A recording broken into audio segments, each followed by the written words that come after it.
الحمد لله نحمده ونستعينه ونستغفره ونعوذ بالله ونعوذ بالله من شرور أنفسنا ومن سيئات أعمالنا من يهده الله فلا مضل له ومن يضلل فلا هادي له وأشهد أن لا إله إلا الله وحده لا شريك له وأشهد أن سيدنا وسندنا وحبيبنا وطبيبنا وطبيب قلوبنا ومولانا محمدا عبده ورسوله أما بعد فأعوذ بالله من الشيطان الرجيم بسم الله الرحمن الرحيم فإذا قضيت الصلاة فانتشروا في الأرض وابتغوا من فضل الله واذكروا الله كثيرا لعلكم تفلحون. وقال رسول الله صلى الله عليه وسلم أعطوا الأجير أجره قبل أن يجف عرقه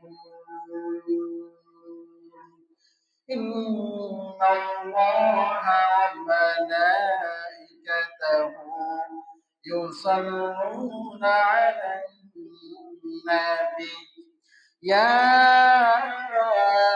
أيها الذين آمنوا صلوا عليه وسلموا تسليما اللهم سيدنا مولانا محمد وعلى آل سيدنا مولانا اللهم صل على سيدنا مولانا محمد وعلى آل مولانا رب اشرح لي صدري ويسر لي أمري واحلل عقدة من لساني يفقه قولي سبحانك لا علم لنا إلا ما علمتنا إنك أنت العليم الحكيم الحمد لله উপস্থিত সম্মানিত আল্লাহ তাআলার মেহমানগণ আল্লাহ রাব্বুল আলামিনের কাছে শুকরিয়া আদায় করছি যে আল্লাহ রাব্বুল আলামিন আমাদেরকে তার মহান একটা জুমার নামাজ আদায়ের লক্ষ্যে আমাদেরকে মসজিদে আসার এবং বসার তৌফিক দান করেছে। এজন্য আমরা সকলে পড়ি আলহামদুলিল্লাহ। সম্মানিত উপস্থিতি, আজকে যে বিষয়টা নিয়ে আলোচনা করব সেটা হচ্ছে শ্রমের মর্যাদা এবং অধিকার। শ্রম এবং পারিশ্রমের শ্রমিকের মর্যাদা এবং অধিকার ইনশাআল্লাহ কোরআন এবং হাদিস থেকে এই বিষয়ে কয়েকটি কথা আলোচনা করব। সম্মানিত উপস্থিতি, ইসলাম শ্রম এবং মর্যাদাকে সর্বোচ্চ মর্যাদা দিয়েছে। শ্রম এবং শ্রমিককে ইসলাম সর্বোচ্চ মর্যাদা দিয়েছে। ফরজ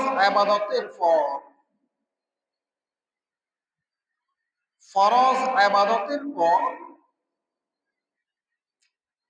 একজন মুমিনের ফরজিয়াত কাজ হলো হালাল রিজিক উপার্জনের জন্য শ্রম দেওয়া।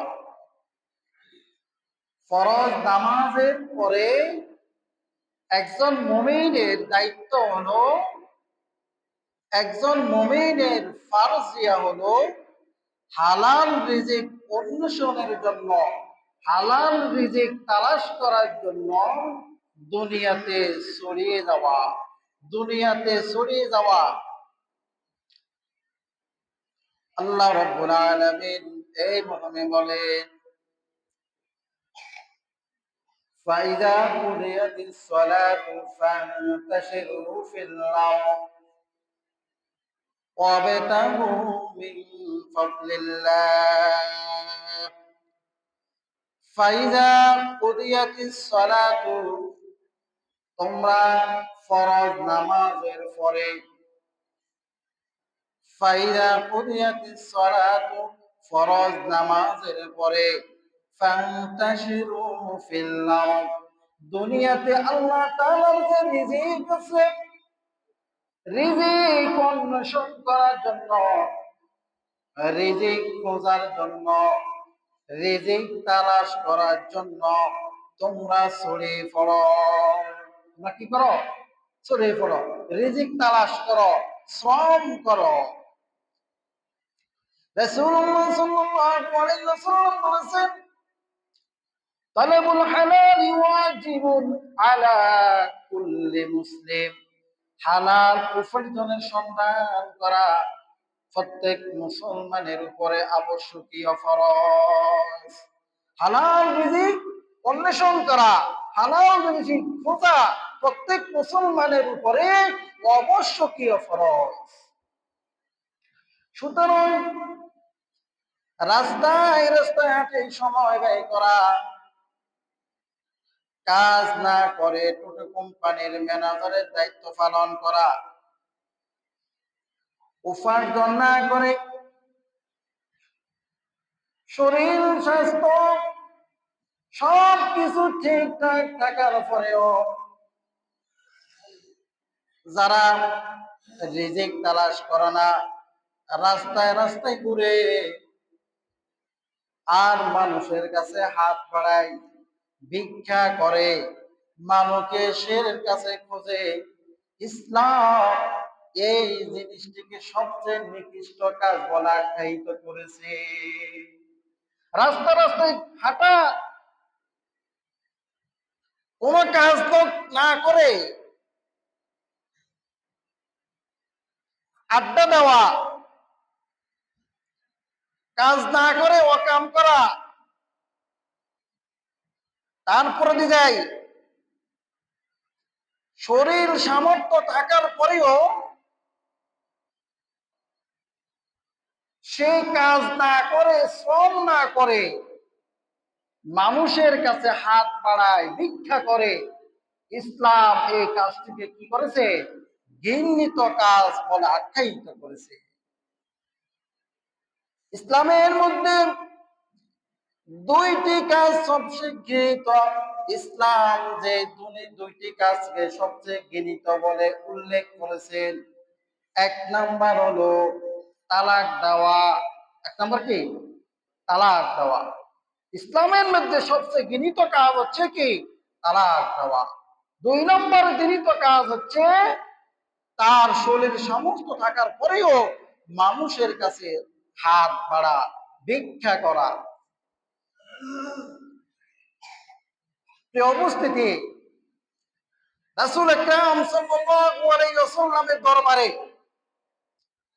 একজন সাহাবী আনসারী এসে হাজির হয়ে বলেন, ইয়া রাসূলুল্লাহ, আমাকে সাহায্য করেন, আমার কিছু নেই। রাসূলুল্লাহ সাল্লাল্লাহু আলাইহি ওয়াসাল্লাম তার শরীর চেহারার দিকে তাকিয়ে বললেন, তোমার বাড়িতে কি আছে? রাসূলুল্লাহ সাল্লাল্লাহু আলাইহি ওয়াসাল্লাম তাকে এই কথা জিজ্ঞাসা করার পরে ওই সাহাবী বললেন, ইয়া রাসূলুল্লাহ, আমার বাড়িতে একটা কম্বল আছে আর একটা বাটি আছে। রাসূল আকরাম সাল্লাল্লাহু আলাইহি ওয়াসাল্লাম ওই সাহাবীকে নির্দেশ দিলেন, বাড়ি থেকে ওই কম্বল আর বাটি নিয়ে আসো। নিয়ে আসার পরে রাসূল আকরাম সাল্লাল্লাহু আলাইহি ওয়াসাল্লাম সাহাবীদেরকে জিজ্ঞাসা করলেন, ও আমার সাহাবীরা, এই কম্বলটি আর এই বাটিটি কে খরিদ করবা, কে কিনবা?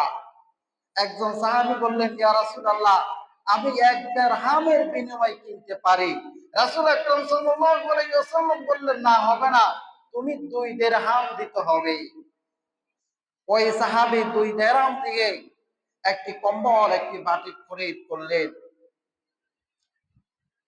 2 দিরহাম রাসূলুল্লাহ সাল্লাল্লাহু আলাইহি ওয়াসাল্লাম হাতে নিয়ে ওই সাহাবীকে বললেন, তুমি 1 দিরহাম দিয়ে তোমার পরিবার পরিজনের জন্য মালামাল কিনে নিবা, আর 1 দিরহাম দিয়ে একটা কুড়াল কিনে আনবা।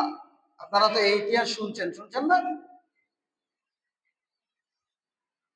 কুড়াল কিনে আনার পরে রাসূল আকরাম সাল্লাল্লাহু আলাইহি ওয়াসাল্লাম নিজ হাতে ওই কুড়ালের হাতল হাতল দিয়ে ওই কুড়ালটাকে তৈরি করে দিলেন, ওই সাহাবীর হাতে দিয়ে দিলেন। সাহাবীর হাতে দিয়ে বলেন, ও সাহাবী, তোমাকে এই কুড়াল দিয়ে দেওয়া হলো, তুমি এই কুড়াল দিয়ে কাঠ সংগ্রহ করে কাঠ বিক্রি করবা, আর যেন তোমার হাতে ভিক্ষার হাত, ভিক্ষার প্লেট যেন না দেখি, তুমি সাবধান। রাসূল আকরাম সাল্লাল্লাহু আলাইহি ওয়াসাল্লাম ওই সাহাবীকে যখন হাতের মধ্যে কুড়াল ধরাই দিলেন, ওই সাহাবী চলে গেলেন বাগানে। বাগানে গিয়ে কাঠ সংগ্রহ করে আনলেন, আর তার সংসার সুন্দর মতো চলতেছে। সংসার সুন্দর মতো চলতেছে, তার এখন হাত মতো লাগে না। 15 থেকে 20 দিন পরে ওই সাহাবী রাসূলুল্লাহ সাল্লাল্লাহু আলাইহি ওয়াসাল্লামের দরবারে এসে হাজির হয়ে বললেন, ইয়া রাসূলুল্লাহ, আমাকে চিনছেন? বলে, আমি ওই ব্যক্তি যাকে আপনি ভিক্ষার পরিবর্তে হাতের মধ্যে পরিশ্রমিক করার জন্য কুড়াল উঠিয়ে দিলেন। আমি ওই ব্যক্তি। রাসূলুল্লাহ সাল্লাল্লাহু আলাইহি ওয়াসাল্লামের সাথে ওই সাহাবী কথাবার্তা বলার পরে এক পর্যায়ে ওই সাহাবী বললেন, ইয়া রাসূলুল্লাহ, আমি কাঠ সংগ্রহ করার বিনিময়ে আমার সংসার সুন্দর মতো চলতেছে, আমার পরিজন খাই দাই, আল্লাহ রাব্বুল আলামিন আমার এই কাঠ সংগ্রহের বিনিময়ে আমার উপরে যাকাত ফরজ করে দিয়েছে। আমার উপরে কি ফরজ করে দিয়েছে? যাকাত। রাসূলুল্লাহ সাল্লাল্লাহু আলাইহি ওয়াসাল্লামকে ওই সাহাবী 10 দিরহাম দিয়ে বললেন, ইয়া রাসূলুল্লাহ, আমার উপরে 10 দিরহাম যাকাত ফরজ হয়েছে, আপনি আমার এই টাকাগুলোকে বাইতুল মালে রাখেন। কি বুঝলাম আমরা? যে ভিক্ষার পরিবর্তে রাসূলুল্লাহ সাল্লাল্লাহু আলাইহি ওয়াসাল্লাম শ্রম অর্জন করার জন্য, শ্রম দেওয়ার জন্য হাতের মধ্যে কুড়াল দিয়ে গেলেন। ওই কুড়াল দ্বারা সে উপার্জনের মাধ্যমে পরিবার সুন্দর মতো চলতেছে, এমনকি তার মধ্যে আল্লাহ রাব্বুল আলামিন বরকত দিয়ে দিয়ে তার উপরে যাকাত ফরজ হয়ে গেছে। সুবহানাল্লাহ। অতএব রাসূলুল্লাহ সাল্লাল্লাহু আলাইহি ওয়াসাল্লাম তখন বলেন, ও আমার সাহাবীরা, ওয়া সাহাবীরা, ওয়াল্লাযী নাফসি বিয়াদিহি لأن يجد أحدكم حبله فليعتبب على ظهره خير له। আল্লাহ রাসূল বলেন, ওই সত্যের কসম যার হাতে আমার জীবন, সেই সত্তার কসম, তোমাদের মধ্যে কেউ কাঠ সংগ্রহ করে পিঠের মধ্যে বহন করে রিজিক উপার্জন করে, ওই লোকে সে, যে ব্যক্তি আল্লাহর, যে ব্যক্তি ভিক্ষা করে, যে ব্যক্তি ভিক্ষা করে, ওই লোকের থেকে যে ব্যক্তি কঠিন কঠিন ভাবে শ্রম করে হালাল উপার্জন করে, ওই ব্যক্তি আল্লাহ তাআলার কাছে অতি প্রিয়। আল্লাহ তাআলার কাছে কি? অতি প্রিয়। আর যে ব্যক্তি ভিক্ষা করে, ওই ব্যক্তির চেয়ে যে ব্যক্তি কঠিন পরিশ্রম করে, কাঁধের মধ্যে নিয়ে বোঝা নিয়ে কষ্ট করে উপার্জন করে, আল্লাহ রাব্বুল আলামিনের কাছে ওই ব্যক্তি অনেক প্রিয়। সুবহানাল্লাহ। এই জন্য আমাদের কি কি করতে হবে? পরিশ্রম করতে হবে। আমাদেরকে বেকার থাকা যাবে না, আমাদেরকে বেকার থাকা যাবে না। আমাদেরকে এই দিক দিয়ে খেয়াল রাখতে হবে। আমার পক্ষ থেকে এই বয়সে, এই সময়ে যে কাজটা আমার জন্য প্রয়োজন, আমাকে ওই কাজটি করতে হবে, উপার্জন করে খেতে হবে। নিজ হাতে উপার্জন করে কামাই খাওয়া আর অন্যের হাতে অথবা ভিক্ষা করে খাওয়া, এটা অনেক পার্থক্য আছে। সম্মানিত উপস্থিতি, আরেকটি হচ্ছে শ্রমিক। শ্রমিক মানে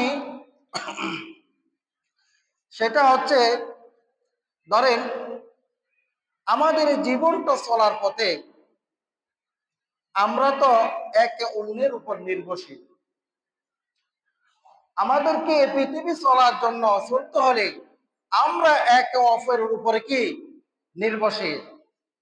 শুধু তাই নয়, সমাজের আর্থিক দিক দিয়ে সবার অবস্থানও কিন্তু এক নয়। কেউ ধনী, কেউ গরিব, কেউ শ্রমিক, কেউ কামার, কেউ কুমার, কেউ রিক্সা চালক, কেউ ইমাম, কেউ মুয়াজ্জিন।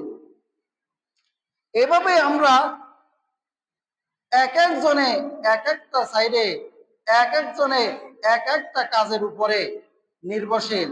অর্থাৎ আমরা এক একজনে এক একটা সাইডের উপরে, মানুষের উপরে আমরা নির্ভরশীল। কিন্তু দুঃখজনক হলো সত্য, সমাজের মধ্যে যারা বিত্তবান, আক্ষরিক অর্থে আমরা শ্রমিকদেরকে, আমরা রিক্সা চালকদেরকে, আমরা কুমার, জেলে, আমরা এদেরকে নিচু চোখে দেখি, ছোট মনে করি, আমরা এদেরকে ঘৃণা করি। কিন্তু বাস্তবতা হলো সত্য, সমাজে যদি শ্রমিক না থাকে, সমাজের মধ্যে যদি রিক্সা চালক না থাকে, সমাজের মধ্যে যদি মেথর না থাকে, সমাজের মধ্যে যদি কুমার না থাকে, সমাজের মধ্যে যদি জেলে না থাকে, তাহলে এই পৃথিবীতে আমরা চলাচল করতে পারতাম, কষ্ট হয়ে যেত, আমাদের কষ্ট হয়ে যেত। অতএব আমরা একে অন্যের উপরে নির্ভরশীল। যেমন ধনীরা কাজের বেলায় গরিবদের উপরে নির্ভরশীল, আবার গরিবরা অর্থনৈতিক দিক দিয়ে বড় লোকদের উপরে নির্ভরশীল। কিন্তু অত্যন্ত পরিতাপের বিষয় হলো আমাদের সমাজে খেটে খাওয়া মানুষ, দিনমজুর, শ্রমিক কল্যাণ নানাভাবে নির্যাতনে আজ জুলুমে শিকার। আমরা শ্রমিকের মর্যাদা দিতে জানি না। শ্রমিকের যে একটা ন্যায্য পাওনা আমরা তা দিই না। আমরা শ্রমিককে সাধ্যের বাইরে বোঝা দিয়ে দিই। শ্রমিকের উপরে আমরা এভাবে প্রত্যেক দিন আমরা জুলুম করি। শ্রমিককে যেভাবে করে মজুরি দেওয়া দরকার, একজন শ্রমিককে যেভাবে করে মর্যাদা দেওয়া দরকার, আমরা সেগুলো দিতে পারি না। একজন শ্রমিকের যে একটা মজুরি, ধরেন মাদ্রাসার কল থেকে দোকানে এক কলস পানি যেতেই না 10 টাকা দিতে হয়। আমি উদাহরণস্বরূপ বলতেছি। কিন্তু আপনি একজন সরল সিধা লোককে পেয়ে, একজন হ্যাপলা লোককে পেয়ে, অথবা তার টাকার খুবই প্রয়োজন তাকে পেয়ে আপনি ওই ব্যক্তিটাকে 10 টাকা না দিয়ে আপনি তাকে 5 টাকা দিয়েছেন। আপনি ওই ছেলেটির উপরে, ওই লোকটির উপরে কি করেছেন? জুলুম করেছেন। এই অবস্থিতি শুধু তাই নয়, আপনি একদিন শ্রমিককে নিয়েছেন 500 টাকার বিনিময়ে, সকাল থেকে শুরু করে মাগরিব পর্যন্ত ওই শ্রমিকটাকে আপনি খাটিয়েছেন। ওই শ্রমিক, ওই ছেলেটা যে বোঝাটা নিতে পারবে না, আপনি তাকে কিনে নিয়েছেন, যার কারণে ওই ছেলেটা যেটা পারবে না। আমরা অনেক সময় অনেকে বিবেকহীন হয়ে ওই শ্রমিকের উপরে যেটা সে পারবে না, আমরা তার উপরে তা চাপিয়ে দিই। আল্লাহ রাব্বুল আলামিন বলেন, লা ইউকাল্লিফুল্লাহু নাফসান ইল্লা উসআহা, লা ইউকাল্লিফুল্লাহু নাফসান ইল্লা উসআহা। আল্লাহ রাব্বুল আলামিন বলেন, ও আমার বান্দা, আমি তো তোমাকে তোমার সাধ্যের বাইরে কোনো দায়িত্ব দেই নাই। তুমি নামাজ দাঁড়াই করতে পারো না, নামাজ দাঁড়িয়ে পড়া ফরজ। নামাজ দাঁড়িয়ে পড়া কি ফরজ? কিন্তু তুমি অসুস্থতার কারণে তুমি নামাজ দাঁড়িয়ে পড়তে পারো না। আমি আল্লাহ, তুমি যেন সাধ্যের বাইরে না যাও, কষ্ট না হয়, এজন্য আমি আল্লাহ তোমাকে বসে নামাজ পড়ার অনুমতি দিয়েছি। আবার তুমি বুঝতে পারো না, তোমার কষ্ট হয়ে যাবে, এজন্য আমি আল্লাহ রাব্বুল আলামিন তোমাকে বসে নামাজ পড়ার অনুমতি দিয়েছি। শুধু তাই নয়, তুমি বুঝতে পারো না, আমি আল্লাহ তোমাকে ওই নামাজটা শুয়ে পড়ার অনুমতি দিয়েছি। আমি আল্লাহ রাব্বুল আলামিন তোমাকে সাধ্যের বাইরে কোনো কিছু দেই নাই। রমজানের রোজা রাখতে পারো নাই, অসুস্থ, রমজানের পরে রাখিও, আমি আল্লাহ রাব্বুল আলামিন সে ব্যবস্থা করে রেখেছি। অথবা বেশি অসুস্থ এর কারণে রমজানের পরে রোজা রাখা তোমার পক্ষে সম্ভব না, আমি আল্লাহ রাব্বুল আলামিন তোমাকে কাফারার মাধ্যমে রমজানের রোজাগুলোকে পূরণ করার সে অনুমতি দিয়েছি। অর্থাৎ আমি আল্লাহ রাব্বুল আলামিন তোমাকে কি দিই নাই? সাধ্যের বাইরে ইবাদত করার পর্যন্ত আমি আল্লাহ রাব্বুল আলামিন তোমাকে বলি নাই। অতএব তুমি তোমার অধীনস্থ কর্মচারী শ্রমিকদের উপরে যেটা সে পারবে না, এর সাধ্যের বাইরে তুমি তাকে কি করিও না? বোঝা বাড়িয়ে দিও না। লা ইউকাল্লিফুল্লাহু নাফসান ইল্লা উসআহা। প্রিয় উপস্থিতি, অনেক কথা, শ্রমিকদের ব্যাপারে অনেক কথা, আমরা কিন্তু এই কথাগুলো বলা দরকার। আমরা কোরআন এবং হাদিস থেকে যেটা পাইছিলাম সেটা হচ্ছে, শ্রমিকের উপরে কোনো প্রকারে জুলুম করা যাবে না। শ্রমিকের উপরে কোনো প্রকারে শ্রমিকের গায়ের মধ্যে কোনো প্রকারে হাত দেওয়া যাবে না।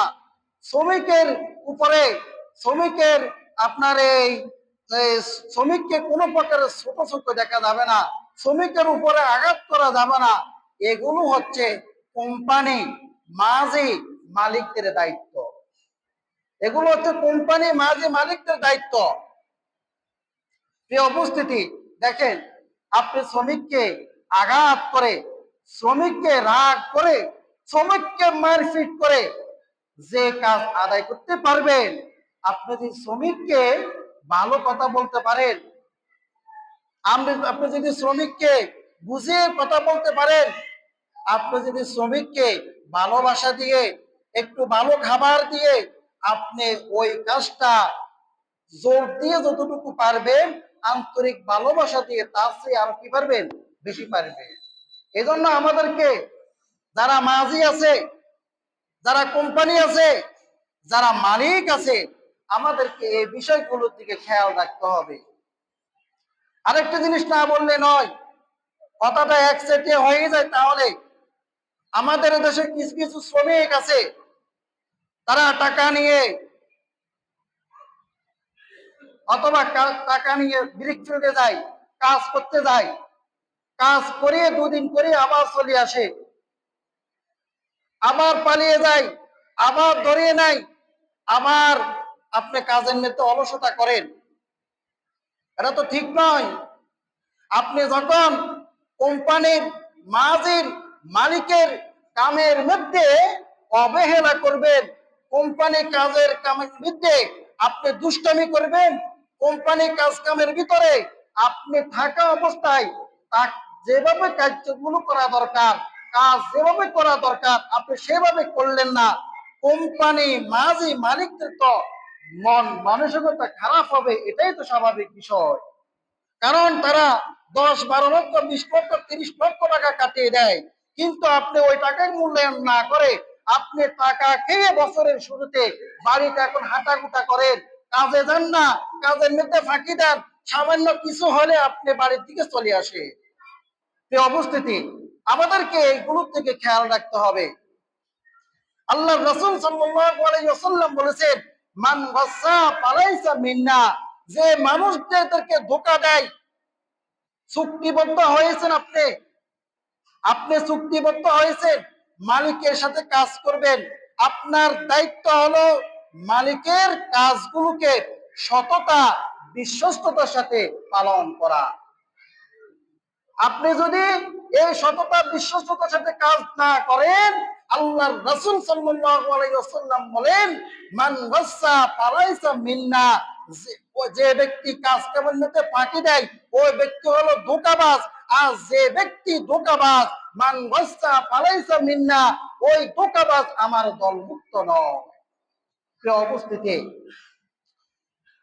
শুধু তাই নয়, আমরা কেন ধোঁকা দিব, আমরা কেন মালিকের কাজ ঠিক মতো না করব? একটু উদাহরণ দিই। এই গাছতলার কাজ এখানে যারা করছে, এখানে তো মেস্তরিও নাই, মালিকও নাই, অর্থাৎ যিনি কোম্পানি উনিও নাই। উদাহরণস্বরূপ দিই, আমার চোখে দেখা 3জন মেস্তরি যেদিন এসেছে এখানে গাছতলার কাজ করার জন্য, মানে আস্তর দেওয়ার জন্য, ওই দিন 3জন মেস্তরি মিলে 7টা সিঁড়ির উপরে ল্যাপ দিছে। আর পরের দিন 2জন মেস্তরি আসছে, 2জন মেস্তরি 5টা সিঁড়ি ল্যাপ দিছে। এবার আপনারা নিজের বিবেক দিয়ে প্রশ্ন করেন, নিজের বিবেক দিয়ে একটু বলেন, প্রথম যে 3 দিন কাজ করতে আসছে তারা কাজ ভালো মতন করছে, নাকি শেষ যে 2 দিন মেস্তরিরা কাজ করতে আসছে তারা কাজ ভালো মতন করছে? শেষ যে দুদিন শেষ দিন যে 2জন মিস্ত্রি কাজ করছে, ওই 2জন মিস্ত্রি প্রথম দিনে সে কাজ কি করছে, ভালো করছে। এই অবস্থিতি, আপনি মালিক নাই, কোম্পানি নাই, মাঝি নাই, আপনাকে কাজে ধরাই দিছে, কিন্তু আপনি মালিককে নাই বিদায় আপনি মালিকের কাজ ঠিক মতন করবেন না, মাঝি নাই আপনার সাথে, যেভাবে করে আপনার কাজ করার কথা আপনি ওভাবে করে করলেন না, তাহলে আপনি কি করলেন, ধোঁকাবাজি করলেন। কি করলেন, ধোঁকাবাজি করলেন। প্রিয় উপস্থিতি, এগুলো করা যাবে না। এগুলো ইসলাম পরিপন্থী, এগুলো ইসলাম পরিপন্থী। শ্রমিকের মালিকের দায়িত্ব হচ্ছে, মালিকের দায়িত্ব হচ্ছে শ্রমিকের মজুরি বুঝিয়ে দেওয়া। আর শ্রমিকের দায়িত্ব হচ্ছে মালিকের তারে যে কাজের জন্য চুক্তিবদ্ধ করা হয়েছে ওই মালিকের কাজগুলো ন্যায়ের সাথে, বিশ্বস্ততার সাথে, ইনসাফের সাথে মালিককে ওই কাজগুলো করিয়ে বুঝিয়ে দেওয়া। তাহলে তার কোনো ঝগড়া নাই, ঠিক না? তাহলে তার কোনো কি নাই, ঝগড়া নাই। দোকানে বসলেই মাঝিরা ফিরার টাকালো ঠেলাঠেলি, তারপরে ছেলেরা টাকা নিয়ে খায় বলেছে, এই কথাবার্তা গুলো। আজকে যেহেতু শ্রমিক, গতকাল যেহেতু শ্রমিক দিবস গেছে, গতকাল যেহেতু শ্রমিক দিবস গেছে, আমি এই কথাগুলো কোরআন এবং হাদিস থেকে এই জন্য তুলে এনেছি যাতে করে সমাজের মধ্যে শান্তি প্রতিষ্ঠা হয়, যাতে করে সমাজের মধ্যে শান্তি প্রতিষ্ঠিত হয়। মালিকে যদি মালিকের কাজ আদায় করে, শ্রমিকে যদি শ্রমিকের কাজ ঠিক মতন আদায় করে, তাহলে শ্রমিক কি করলো, তার যে প্রাপ্য দায়িত্ব থেকে সে মুক্ত হলো। এবার মালিকের দায়িত্ব হলো শ্রমিককে তার মজুরি ঠিক মতো কি করে দেওয়া, বুঝিয়ে দেওয়া। প্রিয় উপস্থিতি, প্রিয় উপস্থিতি, একটি ঘটনা বলি, আমি ঘটনাটা শেষ করছি। সেটা হচ্ছে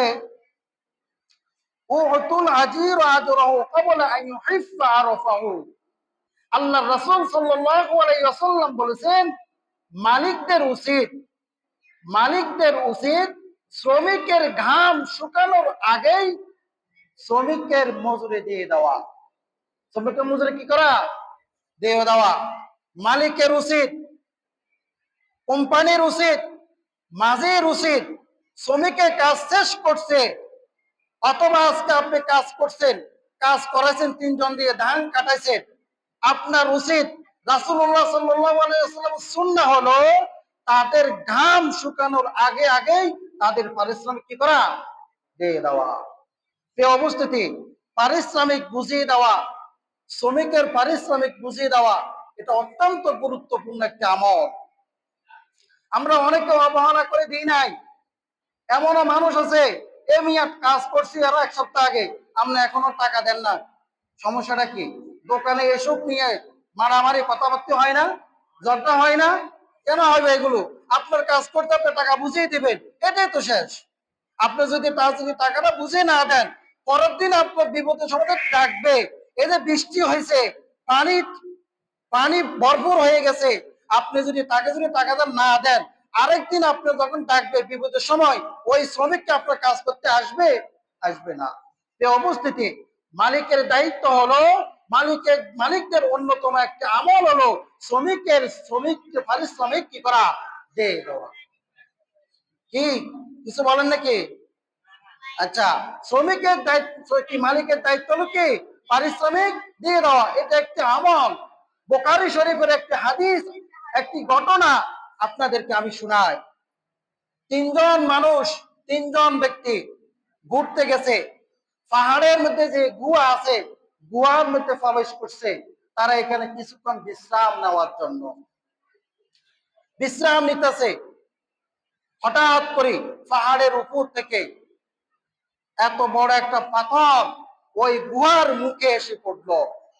গুহার মুখে এসে যখন পড়লো, ভিতরের মধ্যে যারা আছে তাদের বাইরে হওয়ার কোন একটা অবস্থান আছে? অবস্থান নাই। এই মুহূর্তে তাদের বাইরে হওয়ার কোনো অবস্থান নাই। তারা 3 জন এখন কাজ করতেছে। এই মুহূর্তে তো আমাদের কোনো সাহায্য নাই। আল্লাহ যদি আমাদেরকে সাহায্য না করেন, আল্লাহ যদি আমাদেরকে এই মুহূর্তে গুহা থেকে না বের করেন, সাহায্য না করেন, তাহলে পৃথিবীর কেউ আমাদেরকে সাহায্য করতে পারবে না। 3 জন লোক অনেক চেষ্টা করছে এই পাথরটাকে সরিয়ে তারা বাইর হওয়ার জন্য, কিন্তু এই পাথরের ওজন এত বেশি, 3 জন লোক কষ্ট পাওয়ার পরেও, অনেক সরানোর চেষ্টা করার পরেও তারা এই পাথর কি করতে পারে নাই, সরাইতে পারে নাই। তারা এই মুহূর্তে আল্লাহ মুখোমুখি হওয়া ছাড়া কোনো উপায় নাই। তাদের একজন, তৃতীয় জন ব্যক্তি আল্লাহর কাছে ফরিয়াদ করছে, আল্লাহ, আমি এই পৃথিবীতে যতগুলো কাজ করছি, আমি একটা কাজ নিষ্ঠার সাথে করছি। আল্লাহ, আমি আমার আন্ডারে 10-15 জন শ্রমিক কাজ করছে, আমি সবাইকে সবার মজুরি বুঝিয়ে দিয়েছি, কিন্তু একজন শ্রমিককে আমি মজুরি দিতে পারি নাই, সে চলে গেছে, আমিও তাকে তার মজুরি দিতে পারি নাই। আল্লাহ কিছুদিন পরে, অনেক 1 যোগ 10 12 বছর পরে ওই লোকটি আমার কাছে আসছে যে ভাই, আমি আপনার আন্ডারে অমুক বছর অমুক সালে এতদিন আমি কাজ করছি, কিন্তু যাওয়ার সময় আমি আপনার কাছ থেকে মজুরি নিতে পারি নাই, আপনি আমার ওই টাকাগুলো দেন। তখন আল্লাহ, আমি ওই কাজটা করছি, আমি ওই শ্রমিককে বললাম, ভাই তুমি যে ছাগল দেখতেছ, যে গরু দেখতেছ, যে ওট দেখতেছ, এগুলো সবগুলো তোমার মজুরি, এগুলো সবগুলো তোমার কি মজুরি। ওই শ্রমিক বলল, মিয়া আপনি আমার সাথে কি হাস্যকর হাসাহাসি করেন? হাস্যকর কথা কেন বলেন? আপনি আমার টাকা আমারে দেন।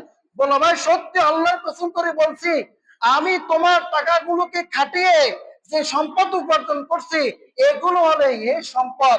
তো ওই সম্পদগুলো তো এখন তুমিই মালিক, ওই সম্পদগুলো এখন কি তুমিই মালিক, তুমি তোমার সম্পদগুলোকে নিয়ে যাও। তখন ওই শ্রমিক কি করলো?